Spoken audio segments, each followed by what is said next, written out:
Обновление роддома города Покровска. Бегун, который совершает пробежки даже в минус 50 градусов. Проблемы с автобусным сообщением. Курсы по цифровой грамотности и кройки и шитья для населения. Смотрите в этом репортаже главные новости из Хангаласского улуса.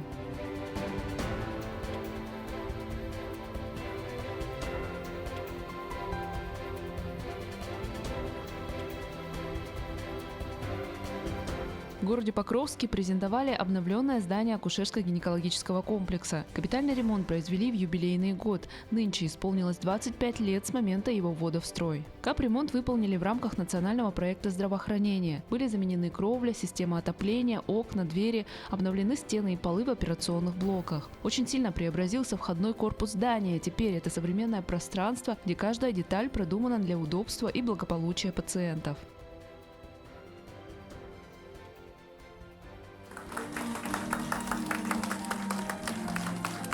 Одними из первых обновленный интерьер оценили Ольга и Сергей Стамат. 25 ноября у них родился третий ребенок – девочка.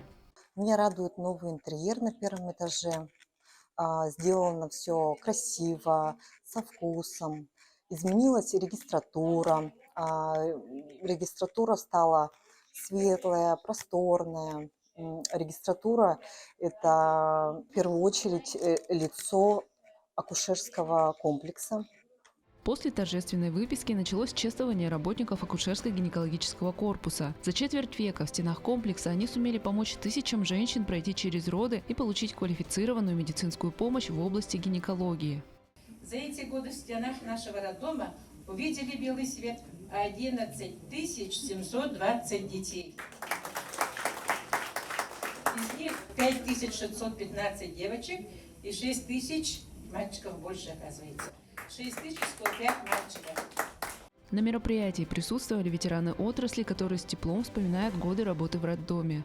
Так хорошо было. Вообще дети дают как-то радость, как-то хочется жить. И не дай бог, если ребенок какой-нибудь такой вот родится, мы все дыхание ему отдавали. Мы все давали и молились: Господи, Господи, Господи, дай ему дыхание, чтобы он выздоровел, чтобы у него все было хорошо, хорошо.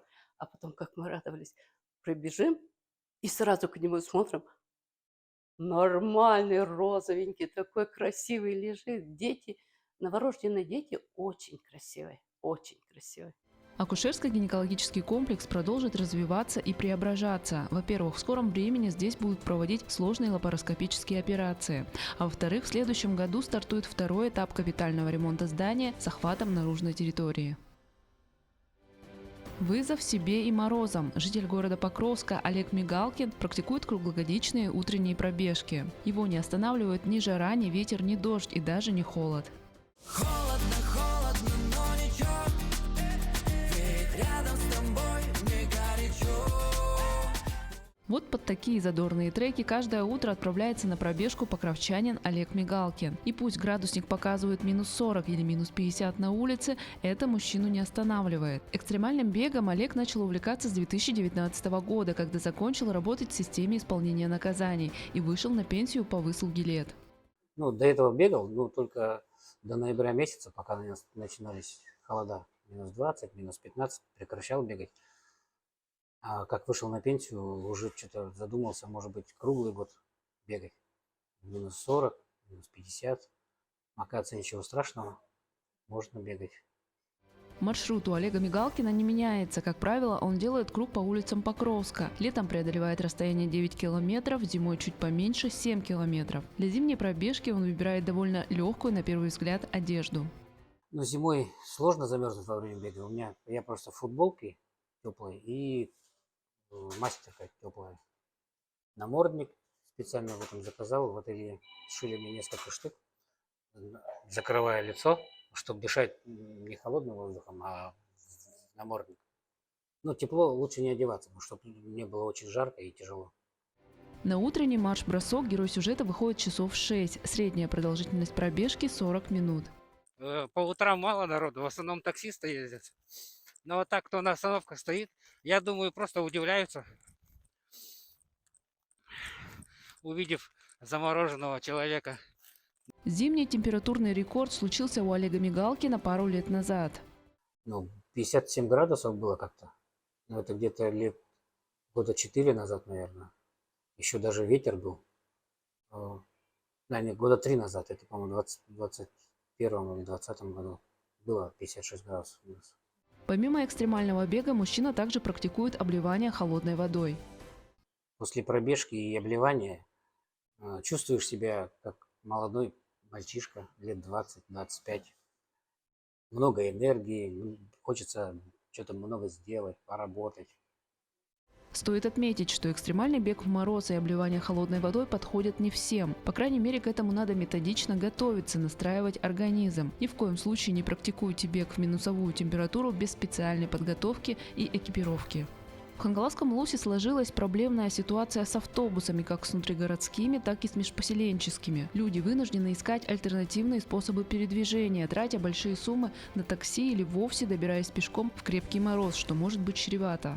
Микрорайон Молодежный расположен при въезде в Покровск и находится в значительном отдалении от центра города. Здесь преимущественно живут молодые и многодетные семьи. При этом ни один маршрутный автобус сюда не заезжает. Ой, добираемся очень плохо, девка. Скажем, или мы пешком до Реса. Рес у нас остановка девятки получается. Или же вызываем такси. Такси у нас цены, это индрайвер получается, варьируется от 200 до 300 рублей. А до Реса сколько примерно идти? Где-то 20-30 минут. В этом году по просьбе жителей одна маршрутка все же начала заезжать в микрорайон, но продлилось это всего месяц, с августа по сентябрь. Далее перевозчик компания «Атлант Авто» прекратила заезд в связи с окончанием дачного сезона и низким пассажиропотоком. Летом нам особо автобус не нужен, получается. Зимой нам обязательно нужно, потому что у нас гаражи на заморозке стоят, и на такси у нас особо дорого получается. Еще более непростая ситуация сложилась в Верхнем Бестяхе. Суть в том, что львиная доля жителей села работают в поселке Махсагалохи в Якутцементе и ездят туда ежедневно на маршрутке. Но вот уже 2 месяца вечерние рейсы не выполняются. Перевозчик вновь компания «Атлант Авто». В данное время не можем согласовать с ними расписание автобусов. Днем, значит, расписание у нас более-менее вроде бы устаканенное. Вечерние рейсы, нас более интересуют вечерние рейсы, потому что работники не могут добраться ни с работы вечером, ни уехать в вечернюю смену на работу. Одной из жительниц Бестяха, которую напрямую затронула ситуация с отменой вечерних рейсов, является Ирина Сергеева. В ее семье 3 человек, в том числе она, работают в Якутцементе. Нам приходится ездить на такси. Это получается, у нас 3 человека ездят в смену.